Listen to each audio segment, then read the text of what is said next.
Okay, as I was uh where was I? So in grad school, I worked for a company that owned multiple houses throughout Southern California, and then they expanded into other markets, but primarily they were inpatient treatment facilities. So they did um substance abuse houses, uh, mental health houses, and eating disorder facilities. So they service both teenage and adult houses that did small treatment for either 6 bed or up to 13 bed houses. And I worked primarily in the mental health treatment for teen girls, but I would service the teen eating disorder facilities and the adult eating disorder facilities when they needed a step in counselor during during my grad school years, so that I could have real life paid experience, which led me to learning a lot about eating disorders, um, more so than just the general view that eating disorders were like anorexia, bulimia, or body, like the view that like your um, body looks different to you than it looks to everyone else.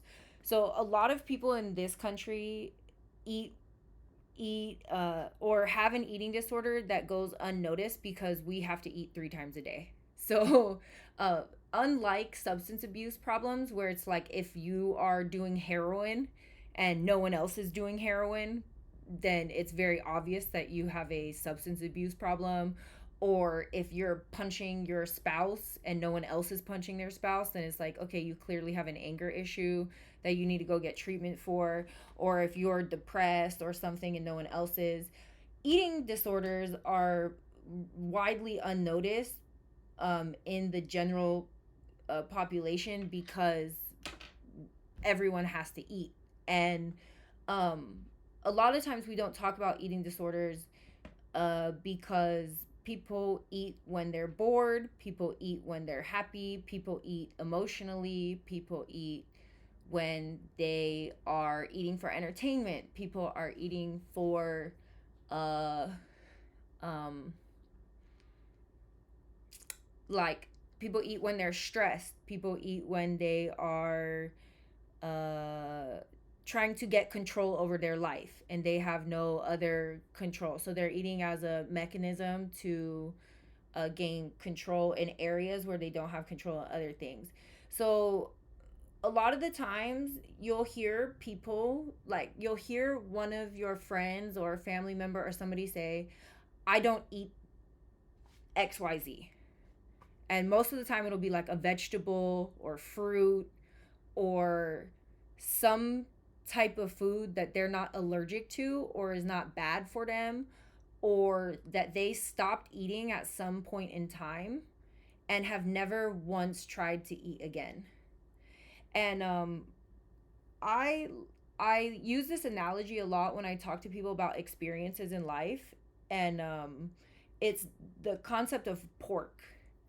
And I ask people like because pork is a very common thing for religious purposes. A lot of time people don't eat pork, but there's a lot of people who just don't eat pork, and they'll say like, no, I don't eat that.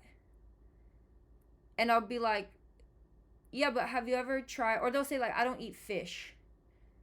And I'll be like, yeah, but have you eaten it from everywhere in the world? Like, have you tried pork from South America and pork from Asia and pork from the American South and pork? Have you tried pork belly and pork ribs and pork feet, like chitlin? Like, have you tried all type of pork and um, you know, pig skin? And have you tried like fried pork, grilled pork, roasted pork, like different ways that it's cooked? And even if you've tried it at this one point in time, have you tried it 10 years from now? Because like you'll hear people say like, I don't eat asparagus, and it's like, Yes, but when did you stop that? Like, have you eaten asparagus today and then tried it 10 years from now? Because you know that your taste buds develop over time. And you're not giving yourself the capacity or the ability to grow or to learn or to give yourself new experiences. And that's an eating disorder. That's an inability to uh, allow yourself to change for some preconceived notion that doesn't serve you. And it's also an eating disorder when your body is not taking in nutrients of a thing that your body definitely needs. If you're constantly eating fried foods or processed foods or foods that are not serving you in a healthy way, if you're not drinking majority water and you're not getting your nutrients from the things that you eat, that's an eating disorder. If your body composition is not made up by the things that you eat and you're not uh having a your system doesn't work naturally and like a machine, like you put gas in a car and then the car runs and then you have to like get an oil change and flush the car and then your body doesn't flush, like that's the eating disorder.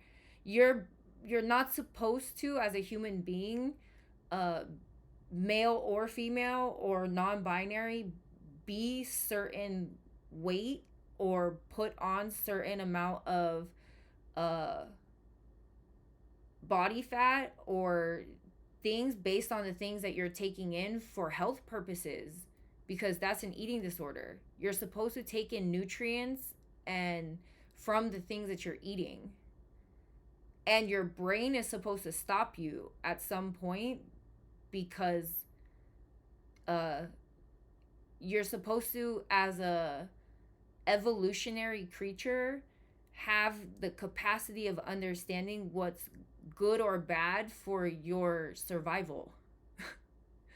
So when I worked at these eating disorder facilities, you start to learn that a lot of things we don't talk about as an eating disorder because of capitalism, because of social gatherings, and the inherent belief that like more, like it's not bad to have more when really you need to have a certain amount of stress tolerance in your life. Like, have you ever seen a child who gets everything and they don't learn how to not get, and then they become a bad adult that doesn't know how to deal with not getting something? And I don't mean like evil, but like it's bad for them. Like they don't know how to tolerate when they're stressed out. They crumble. That's how an eating disorder is. Like if you get everything all the time and your body doesn't learn, like don't get that, your brain doesn't develop properly. And so like we don't really talk about eating disorders in that way in this country. We talk about bulimia, which is where you gorge and then you um purge or have like certain behaviors, or anorexia where you restrict yourself from eating, or like looking at yourself in the mirror and then you see a thing in the mirror and that's not the same thing, which is like a body distortion disorder. But we don't talk about, hey, you're eating things that aren't good for you. Hey, you're not taking in the right amount of nutrients per day. Hey, you're not stressing your body in the right way to develop your brain. You're stress eating. You're eating because you're bored. You're eating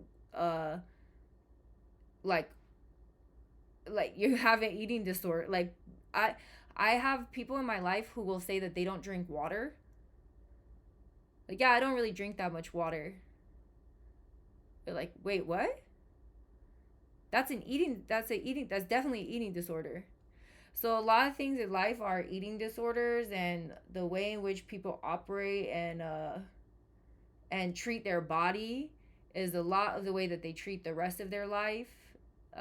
So um, you really should do like a food is your friend, but food is your medicine, because food is a way to heal your ailments and really propel your body for the day and the next day. Like um that's why I put up the video on YouTube about what I eat every day. Like it like so uh yeah, but that, I don't know, we don't really talk about eating disorders in that way.